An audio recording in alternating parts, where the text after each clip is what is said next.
This is Matthew Cratter from Bitcoin University, and today I wanted to answer the question, does Bitcoin have intrinsic value? This is a follow-up to yesterday's video in which I addressed many of the major objections or FUD to Bitcoin, including Bitcoin scalability, its energy usage, its speed, the price of Bitcoin, and the price of its transaction fees. So you can definitely watch that video first if you want, and I will link to it in the description notes below. You hear it very commonly that Bitcoin has no intrinsic value. This is usually a statement that's made by gold bugs, in my experience, as an argument why you should own gold instead of Bitcoin. But there's a problem with this because those same gold bugs don't seem to be able to even tell you the intrinsic value of gold itself. Is the intrinsic value of gold its industrial value? For example, demand caused by gold's use in electronics, gold's use as a catalyst in various industrial processes? If so, that's actually a pretty poor argument for why you should own gold instead of something else, because 90% of gold's value can actually be attributed to its monetary premium, its usage as money rather than as an industrial commodity. The only reason that gold trades above its industrial commodity value these days is because lots of people in the world still treat it as fulfilling some of the functions of money, like store of value. And if gold is ever demonetized by Bitcoin or something else, its price will fall 90%, all else being equal, down to its industrial value, with perhaps some small artistic or jewelry premium thrown in. And this is not just a theoretical argument. Gold has been in the process of being demonetized by Bitcoin for the past 14 years. If you know a gold bug, you should show them this chart and ask them if they feel lucky. As this chart goes down, that means that Bitcoin is strengthening relative to gold. If the chart goes up, that means that gold is strengthening relative to Bitcoin. And we can see that it's been ugly, ugly, ugly, ugly. And this is one reason that gold bugs really don't understand Bitcoin and don't like Bitcoin, because they're in the process of being demonetized. So when you ask what's the intrinsic value of Bitcoin or what's the intrinsic value of gold, it's interesting to apply the same question to different asset classes, to currencies, to fiat currencies. What's the intrinsic value of a US dollar, for example? Printing a $1 bill costs about 5 cents. Printing a $100 bill costs about 15 cents. But knowing the intrinsic value of the paper that these currencies are printed on doesn't really tell you much. What matters is what the market values it at relative to other fiat currencies in terms of currency exchange rates, and also most importantly, relative to real goods and services. So when I was a kid, a dollar used to buy you 2 Big Macs. Today, if you're lucky, it buys you a fifth of a Big Mac. And this is because central bankers are really good at issuing money that loses value over time. The US dollar derives much of its current value, in other words, its premium, its monetary premium over the cost of the paper that it's printed on or the electricity that's used to transmit it digitally.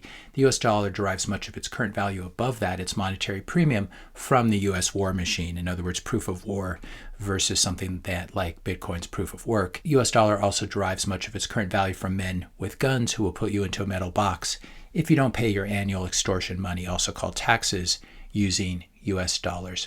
If you're enjoying this video so far, I just ask you to help to support this channel by clicking the subscribe button, clicking the like button, and leaving a comment. Here's another important point. You don't need the government's blessing or endorsement for something to function as a monetary store of value. When the money is bad, lots of other things begin to take on the functions of money as a store of value. Some people like to store their savings in rare comic books. Some people like to store their savings in Beanie Babies, and we can't really argue with these in the sense that they can be fads, but sometimes they do end up storing and securing value much better than fiat currencies. So let's ask this question: what is the intrinsic value of different investment classes? Because this will help us to circle back and decide what the intrinsic value of Bitcoin is. So for example, when it comes to fine art investments, what's the intrinsic value of a painting? Can you crack it open or peel back the paint or the canvas to see the intrinsic value? Of course you can't. Paintings do not have an intrinsic value. Rather, they have a market value that changes over time. When the family of Rudolf Stechlin purchased this Gauguin painting, or when he purchased it, it's very unlikely he paid very much for it when he bought it from Gauguin, but this turned out to be one of the highest priced paintings, I believe the highest priced painting ever sold, $210 million in February of 2015.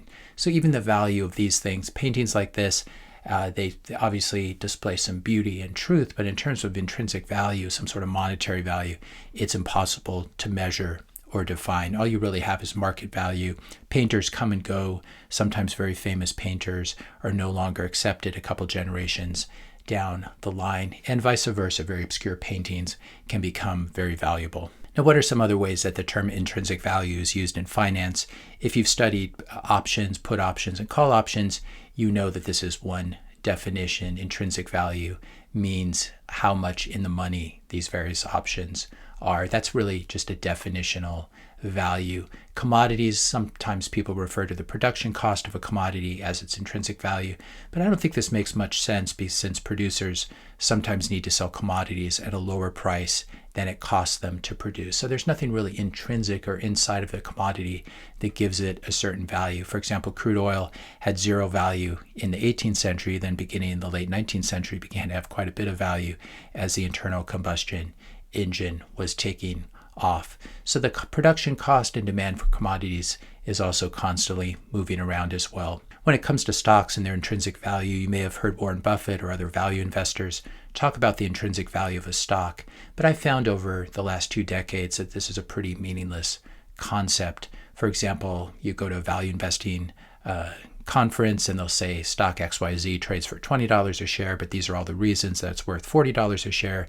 In other words, it has an intrinsic value of $40 and you can buy it for 50 cents on the dollar. As it turns out, if you follow these sort of conferences and these sort of predictions and models for any length of time, you begin to realize that these investors, however smart or rich they are, may or may not turn out to be right. And different value investors will come up with widely different estimates of intrinsic value for a given stock. For example, Warren Buffett hated all tech stocks until about 2015 when he came around, and he had basically missed out on most of the upside in tech stocks. And so all of a sudden, something that he thought had an intrinsic value of zero, he changed his mind and decided something like Apple and Amazon had an intrinsic value perhaps higher than that. The other thing that can happen is changes in the real world can instantly impact and change the intrinsic value of a stock. So for example, when the US banned online poker, this really hurt a stock that was called, I believe it was called Party Poker, and that stock basically went to zero as a result of US regulatory pressures. When we examine these different definitions of intrinsic value in finance and otherwise, we realize that people who criticize Bitcoin for not having intrinsic value usually have no idea themselves how to define intrinsic value, and they cannot give you the intrinsic value of any asset. Whenever Goldbug on one of my comments says that Bitcoin has no intrinsic value, I always reply, what's the intrinsic value of gold? And they usually reply with the industrial value. They have no understanding of monetary premiums or anything like this. So here's my take. There's actually no such thing as intrinsic value in the financial sense, in a very narrow definitional sense, like put options and call options being in the money. You can call that intrinsic value. That's a little bit different than what we're talking about here. I think there's no such thing as intrinsic value in markets. Human beings can have intrinsic value by contrast because they have very special attributes. They can create, they can give and receive love, they can give thanks, they can perceive beauty and truth, and this sort of puts them at a different level. But I don't think financial assets and other assets have intrinsic value. They can only have market value, and that market value can fluctuate a lot over time. When it comes to Bitcoin, people who tell you that Bitcoin has no value, in my opinion, are suffering from extreme intellectual arrogance, which becomes functionally equivalent to extreme ignorance. Bitcoin has actually had monetary value well north of zero since at least May of 2010, when Laszlo bought his famous 2 pizzas for 10,000 Bitcoin. And Bitcoin has now had a market cap in the hundreds of billions of dollars for many years. And so we still have these people who want to tell you that Bitcoin is worth zero, and they seem to think that they understand Bitcoin better than the collective judgment of the global market, which is usually quite ironic because these same people usually haven't spent more than an hour or two studying Bitcoin, and they can't tell you a single thing about hashing out algorithms like SHA-256 and proof of work, the difficulty adjustment, how public-private key cryptography works, even the differences between a Bitcoin miner and a Bitcoin node. And so they have these opinions that Bitcoin should be worth zero. they can't even tell you what any of these things are. Saying that Bitcoin has no intrinsic value is really just an easy way for them to continue to dismiss Bitcoin without having to do the hard work of trying to understand it and come to terms with what it might mean for the world, which actually takes some proof of work in itself. Sometimes you'll hear people say Bitcoin doesn't have any value because it is just digital zeros and ones. They obviously don't understand how fiat banks work either, but by the same logic, Zuck shouldn't be a billionaire because his products are just zeros and ones too. He basically puts out software. I hope at this point in time, most people can finally understand that digital assets can have value. This was still debatable in the early days of the internet, the commercial internet in the 1990s, but hopefully no longer. And it's important to understand that Facebook and Instagram and other social networks have value because their software allows people to interact with each other online. In other words, it has network effects that it benefits from. I could clone Facebook, but I could not clone its network effects. And this is what makes it very special and unique, in the same way that I could clone Bitcoin, but I could not recreate its own network effects. The more people who are active on Facebook and Instagram, the more valuable those networks become. Likewise, Bitcoin is software, but it's also a very strong global monetary network with similar strong network effects. And Bitcoin is the largest and most powerful proof of work digital asset. Bitcoin has more people running nodes and mining rigs than any other digital asset. Ethereum gave up the race and moved to proof of stake, which basically just recreates the fiat system where those who have the most money rule. Unlike Ethereum, Bitcoin also has a global brand that both 8-year-olds and 80-year-olds instantly recognize.